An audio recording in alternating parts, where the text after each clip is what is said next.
हाँ तो बच्चों, कैसे हैं आप सब। जैसा कि आप सभी को पता है, अपना एक्सरसाइज 3.3 चल रहा था क्लास 8th का।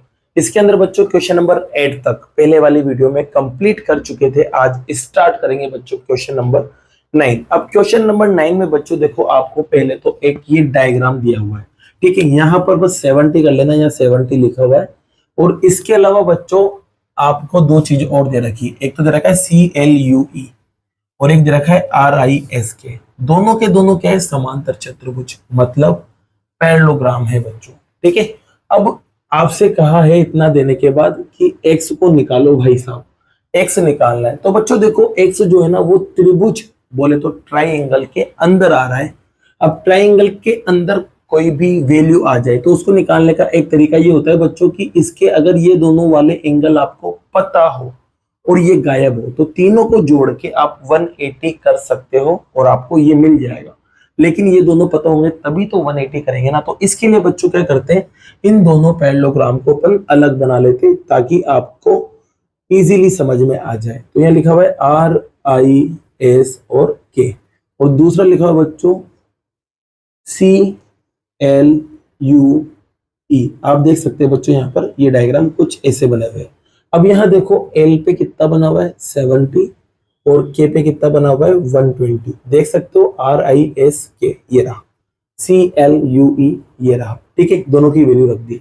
अब बच्चों आपको पता है कि यार पैरेललोग्राम जो होता है ना, मतलब समांतर चतुर्भुज, उसमें आमने सामने वाली लाइन पैरेलल होती है। मतलब ये दोनों भी पैरेलल है, ये दोनों भी पैरेलल है, बोले तो समांतर है। तो इसका मतलब ये है कि इन दोनों को प्लस करने पर भी 180 आएगा, इन दोनों को भी प्लस करने पर 180 आएगा, इन दोनों को प्लस करने पर भी 180 आएगा। तो बच्चों सिर्फ अपन एस को निकालेंगे, तो इन दोनों को प्लस करता हूं, एस वाले को और इसको, तो जोड़ने पर कितना आएगा 180। तो यहां लिखेंगे बच्चों 120 प्लस एस, जोड़ेंगे तो 180। नाम लिखो बच्चों, तो नाम क्या लिखोगे, ये वाला रूल लग रहा है, तो नाम लिखोगे को इंटीरियर एंगल, या आप इसे एडजेसेंट एंगल भी बोल सकते हो। और हिंदी में क्या लिखा हुआ है बच्चों, आसन्न कोण, ठीक है। आपको अब क्या करना है, एस को निकालना है। तो एस को तो यही पट के रखते हैं, 120 को उधर फेंक देते हैं, प्लस का है उधर जाके माइनस हो जाएगा बच्चों। ये लो माइनस हो गया, माइनस करना आपको आता ही है। माइनस करेंगे तो कितना मिलेगा 60। तो आपको एस पता चल चुका है, एस कितना है बच्चों 60। अब बात करते हैं ई की, तो ई इसके अंदर दिख रहा है यहाँ पर, ठीक है। अब ये भी तो पैरेललोग्राम था, समांतर चतुर्भुज। तो इसमें क्या होगा, आमने सामने वाले जो एंगल्स होते हैं, जो कोण होते हैं, वो आपस में बराबर होते हैं। तो ई बराबर होगा किसके 70 के। तो एक और चीज पता चली आपको, ई बराबर हुआ 70 के। रीजन क्या लिखोगे बच्चों, तो रीजन लिखना अपोजिट एंगल्स ऑफ पैरेललोग्राम, बस इतनी सी बात लिख देना। हिंदी में क्या लिखोगे बच्चों, समांतर चतुर्भुज के सम्मुख कोण, ये लाइन लिख देना। अब बच्चों ई भी मिल चुका है आपको, ई कितना मिला 70। अब देखो यहाँ पर आपको दो चीजें पता है और एक ही तो गायब है, तो तीनों को जोड़ के 180 के बराबर करेंगे। तो पहला तो था x, दूसरा है 70 और तीसरा है बच्चों 60। तीनों को जोड़ के 180 डिग्री के बराबर करेंगे। यहाँ लाइन के लिखोगे बच्चों, तो लाइन लिखना sum of all angles of triangle. Hindi में लिखना त्रिभुज के तीनों कोणों का योग, ठीक है। ये लगाया अपन ने यहाँ पर। अब आप देख सकते हो ये दोनों प्लस हो जाएंगे, तो प्लस कर दो बच्चों, कितना आएगा 130 और बराबर में 180। 130 उधर जाएगा तो माइनस हो जाएगा बच्चों, और माइनस करोगे तो आपको मिलेगा कितना, मिलेगा बच्चों 50 मिलेगा, ठीक है। तो आपको x मिल चुका है कितना 50, और निकालना भी क्या था x। तो मतलब यही आपका आंसर है, और क्वेश्चन नंबर 9 बच्चों आपका कंप्लीट होता है। जैसा कि बच्चों क्वेश्चन नंबर 10 आपको यहाँ दिख रहा होगा, इसमें आपको सिर्फ एक ये डायग्राम दे रखा है, ठीक है। और आपसे कहा है explain how this figure is a trapezium, मतलब ये है कि बताइए कि कैसे ये आकृति जो है ना वो समलम चतुर्भुज है। तो बच्चों यहाँ पर एक वर्ड आ रहा है ट्रेपीजियम, मतलब समलम चतुर्भुज। तो सबसे पहले इसको ही समझते हैं कि होता क्या है।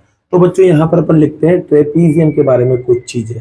तो ट्रेपीजियम को हिंदी में पहले तो बोला जाता है समलंब चतुर्भुज। ठीक है बच्चों, अब इसको समझते ये होता क्या है।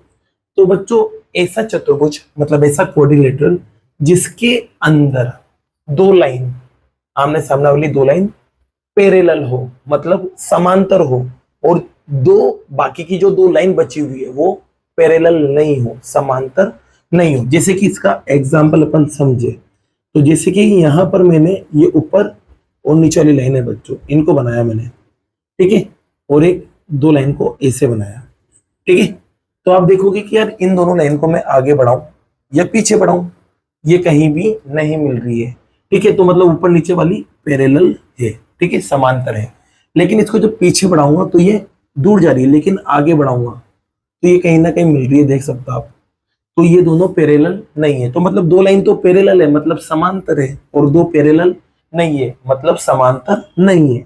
तो इस तरह की जो आकृति होती है ना उसको बोलते हैं अपन ट्रेपीजियम। इसकी शक्ल ऐसी भी हो सकती है, आपको इसकी शक्ल कुछ ऐसे भी बना के दे सकता है बच्चों को, ऐसे भी बना के दे सकता है, ठीक है। ये दोनों लाइन आप बढ़ा के देख लो, चाहे यूं चाहे यूं, कभी नहीं मिलेगी। लेकिन इसको जब आप आगे बढ़ाओगे तो ये कहीं ना कहीं मिलती हुई दिखेगी। आपको कुछ ऐसे बना के दे दे वो, इसको थोड़ा सा यहाँ पर यूं, ठीक है, तो ये सीधी जाती रहेगी और ये आगे बढ़ेगी तो देखो ये मिलेगी, लेकिन ये कहीं भी नहीं मिलेगी। तो ये सारी जो आकृति होती है वो थी ट्रेपीजियम, ठीक है। अब बच्चों आपको पता है कि ये दोनों लाइन पैरेलल है, ये दोनों भी पैरेलल है। इसका मतलब पैरेलल लाइन जब भी आ जाए ना ऐसे, तो उसके अंदर एक ही साइड वाले, जैसे कि 1 और 7, 2 और 6, इनको जोड़ने पर 180 आता है। ये वाला रूल लगता है जब भी लाइन पैरेलल आ जाए। तो यहाँ कह सकते हैं कि इन दोनों को जोड़ने पर 180 आएगा और इन दोनों को जोड़ने पर भी 180 आएगा। यहाँ बात कर सकते हैं इन दोनों को जोड़ने पर 180 आ रहा है और इन दोनों को जोड़ने पर भी 180 आएगा। अब इसमें ये दोनों पैरेलल है तो इसको जोड़ने पर 180 और इन दोनों को जोड़ने पर 180 आएगा। तो अब आपको ट्रेपीजियम पता चल चुका है, समलंब पता चल चुका है कि क्या होता है। तो अब आपसे कहे कि बताओ ये कैसे ट्रेपीजियम है, कैसे समलंब है। तो बच्चों सीधी सी बात है, यहाँ पर आप देख सकते हो एक तो एल और एक एम, एल और एम दोनों को जोड़ते हैं। एल पे कितना रहे 80 डिग्री और एम पे कितना आ रहा है 100 डिग्री, दोनों को जोड़ेंगे तो कितना आएगा 180। इसका मतलब ये है बच्चों इन दोनों को जोड़ने पर 180 आ रहा है, और दो नंबर को जोड़ने पर 180 तभी आता है जब दो लाइन कैसी हो, पैरेलल हो, समांतर हो। तो इसका मतलब ये है कि ये दोनों लाइन पैरेलल है, और ये तो देखो मूर्ति भी दिख रही है तो आगे जाके कहीं ना कहीं मिलेगी सही। तो इसका मतलब इसमें सिर्फ दो लाइन पैरेलल है, तो इसका मतलब ये जो है ना वो क्या है, ट्रेपीजियम है। It is a trapezium. Hindi में क्या लिखोगे बच्चों, ये एक समलंब चतुर्भुज है। अब एक बात और बोलिए कि इसकी दो समांतर भुजाएं बताना है, मतलब पैरेलल साइड बताना है कौन कौन सी है। तो आपको पता चल ही चुका है कि पैरेलल कौन कौन है। तो इसमें KL जो है ना वो पैरेलल होगा किसके, समांतर होगा किसके, NN के।